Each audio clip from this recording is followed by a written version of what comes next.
Hey guys, welcome back to the channel. Today we're going to be making some quick, easy backyard chili. You can do this on your grill. I know the days are getting shorter, the weather's getting a little bit chillier, so why not make some chili? We're going to start off with our cast iron pan. Make sure we season it before we use it. What I did for a fire was just some charcoal briquettes and put some wood that I used in my smoker on it, let it burn a little bit, so the flame's not going to be too hot. You want this garlic to be about the color of cardboard before we add anything else. Here's our spices and seasoning that we'll be using today. Doesn't have to be these brands, any will do, but these seem to work for me. You definitely don't want to burn it. Once garlic burns, it becomes bitter and it makes everything that you're making bitter. Garlic's a pretty amazing seasoning. Always make sure you're using wood in your cast iron, never use metal. And remember, plastic will melt as well. We're almost ready for our veggies. I went ahead and I sliced up a couple green bell peppers, a couple onions, and one jalapeno. You can add as many jalapenos as you'd like, or you don't need any at all. So here's our veggie. Our garlic is a nice kind of toasted color. We're going to add this in here. Just that jalapeno sliding in the, hiding in the bottom. We're going to let this cook down a little bit until it's kind of translucent. All right guys, so got a better camera angle for you, and I'm only going to add a few of the spices in here while it's just the vegetables. These are more aromatic. I'm going to save the rest for later. This is our celery seed. Kind of go generous with that. Tastes amazing. You got to have some cumin, right? And these will just give a really nice flavor throughout the whole cooking process. And the last one I'm going to do is this chili lime, just a little bit of acid in there.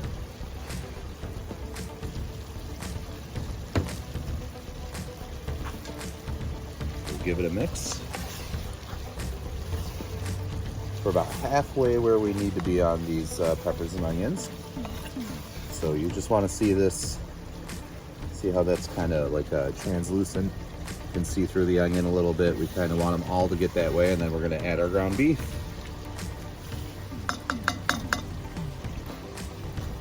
All right, so now we've got our onions and peppers right where we want them to be. They're not quite mush, but they're, you know, pretty see-through on the onions. They're still a little bit firm, and this is the way they're going to stay throughout the dish once you add the meat. And today we're going to use some ground beef and some ground pork.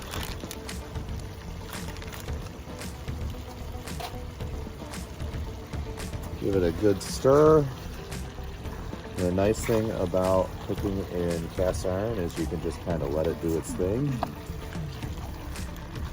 Less dishes and much more flavor. So this will break apart pretty easily, you know, whereas if you're using just a stove top to cook ground beef, sometimes you really got to work at it. Just something about the distribution of heat in the cast iron makes it break apart so much easier with this meat. I'm hardly using any effort at all. And now I am going to add some more seasoning.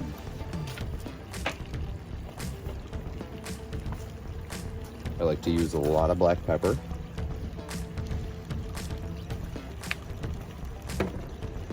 We will do our allspice now. You don't need a ton of it. It's a very powerful flavoring. We'll go with our chili powder. Can't have chili without chili powder. Hit it with a little bit of salt. Any kind of salt is fine. Usually iodinized is better, but I like to use the big chunks because I feel like I'm using less because I put less in there. And they just dissolve. Then mix it around.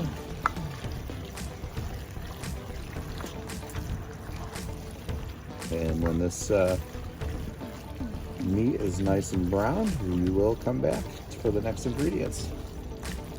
All right, so it's been about 7 or 8 minutes. We're gonna take our lid off here. Never grab that with your bare hands. That would be a bad day. Look at that. It is beautiful. We washed off our utensils here, so we don't want to get raw meat into everything. Look at that. It just comes right apart. We might have too much meat in here. And now we're gonna add our tomatoes. You can use your own, you can use store-bought. I use some canned tomatoes, just a large can of stewed tomatoes and a smaller can of diced tomatoes. Depends on how soupy you like your chili, how hearty. I know my kids like it as thick as possible. And I can't say I blame them. I think I'm gonna go and grab one more can of diced tomatoes. All right, we'll be right back. So we've added some more tomatoes in there. Again, this is gonna be right up to the brim. I don't know if we're even gonna have room for the beans. We'll find some room. And we're gonna add those now. Oh, this smells so amazing. So for beans today, I'm using black beans and some kidney beans. Look at that, right to the top. Mix this real good. Oh, every bite of this is gonna be delicious. The rest of those guys in there. Hey, that's a perfect amount, right to the top. That's the way all chili should be. Oh yeah, I can't wait to eat this. And we're gonna add in our final spices now. Gotta go with some hot chili in a bag. Because yes. And our paprika. Always like to use that as a finishing touch. So all the time that we're in so far, guys, including dicing the pepper and onion, maybe 25 minutes. And we're, you know, just about to the end here. This is some thick chili. Oh, this is gonna be delicious.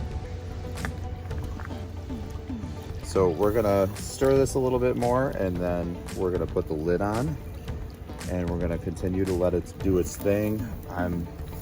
Because of how thick this is, I'm gonna stir this probably every 3 to 5 minutes just to make sure. Grab my tongs, and all right, we will come back when it is ready. So we've let this go for about a half hour. We've mixed it in between. Let's see what it looks like. Ooh, all that juice rose to the top.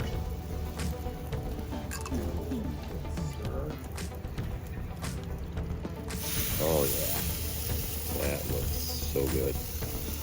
Can't wait to try it. Which I'm gonna do right now.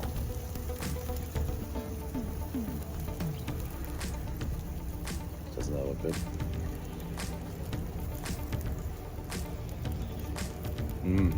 Yeah, that is amazing. Oh, perfect. Not too spicy. Everything hits just right. Yes. Peppers and onions are perfectly cooked. Seasoning and spices are just right for me. And there it is, guys. Backyard grill chili. You can use this on a campfire.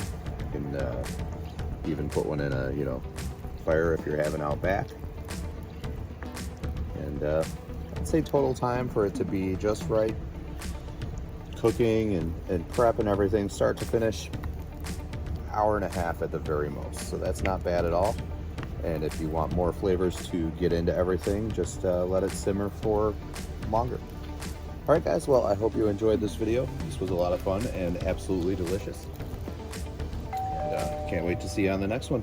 See ya.